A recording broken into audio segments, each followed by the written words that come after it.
the last of the minute and a half she has. The Virgin Mary, who, mind you, was a human. And another picture of Virgin Mary. And another, oh no, this is Lilith, also known as Venus, you know, the mother of Rome, who's also known as Selene, the moon goddess. Virgin of Guadalupe, Virgin Mary.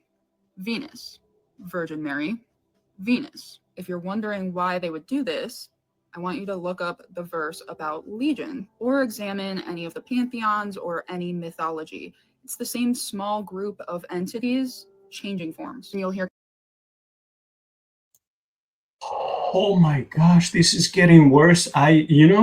When I see nonsense like this about flat earth, about conspiracies, or about people twisting the word, or like, manifest, speak into existence, my spirit that loves the truth, that is apologetic for defending, what is true, is just getting upset to hear people just spouting out nonsense. And these people are popular and making money off of people's clicks who are gullible. Like, oh yeah, let's hate those Catholics because look at what they. So she went from Mary to Fatima, again, completely relevant to Christianity, to the Bible, and to many Christians. So now she says, oh, and by the way, do you see this image? Do you see this image? Lilith. And she's now going to Lilith in the Old Testament, and which is like the feminine demonic spirit, as we know. And now she's moving to all these Venus and other pagan goddesses that we know from mythologies. Like I was speaking with Sean about this. We know the so-called Queen of Heaven, for example, in the book of Jeremiah that was mentioned, and this is the same entity that was called throughout this, the different region by different names, like Ishtar, or maybe Ashtoreth, or Astarte. Maybe Venus was one of the names in the Greco-Roman world. So Jeremiah in chapter 7 and in chapter 44 speaks of these things, right?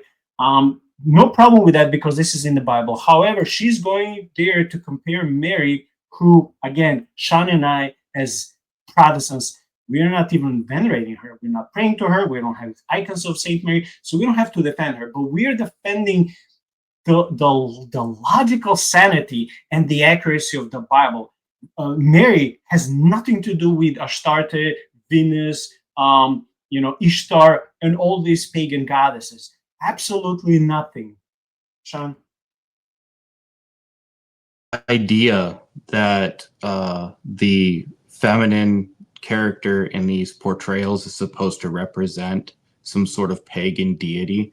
I mean, that's like Dan Brown nonsense, right? Like it's just ridiculous.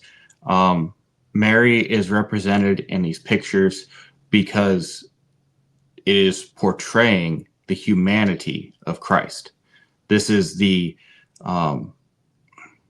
it's against the Docetists, who believed that Jesus was fully God and only pretending to be man, or only looked like. Because I think, what is it? Doceti means to appear. And so he only appeared as a man. And so the reason that we have all of these works of art that show Mary with Jesus is to underpin this idea that Jesus was fully man. And so we even are able in church history to depict him as a child, because as a man, he grew from infant to adult. So, I mean, that's the reason that there's all these pictures.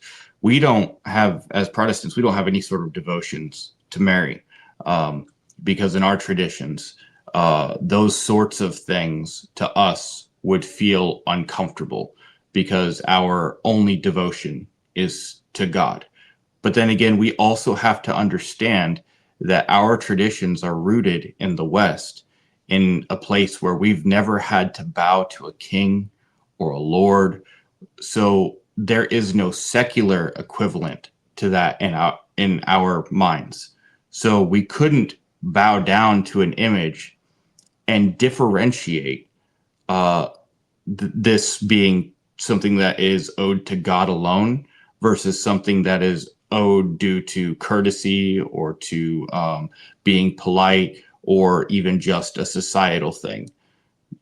Roman Catholics and Eastern Orthodox may come from a context in which that makes sense to them, that there is a concept in which they could give that sort of honor to somebody. And maybe they do that even in the secular world. So that just transfers very nicely over to the religion, and they can separate worship from showing a form of devotion. It's not something that I can do. I'm not comfortable with it. But I'm not saying there's anything wrong necessarily with that. It's just not something I can do. So the reason that Mary is so great in the ancient church is because she is the mother of Christ. This has nothing to do about making her a deity. She's not a deity. Every Orthodox or Catholic person that you speak to that's knowledgeable about their faith will tell you that Mary is not a deity. She's not the fourth member of the Trinity.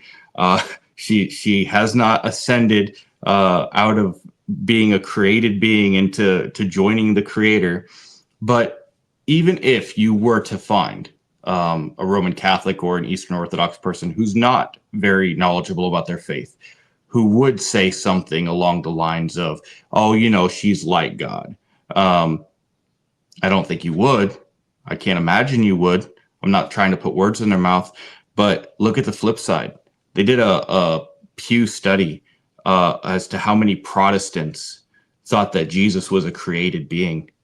And they got like 30% of Protestants who responded said that Jesus was a created being. That's Arianism. That's heresy. I mean, that's a damnable heresy.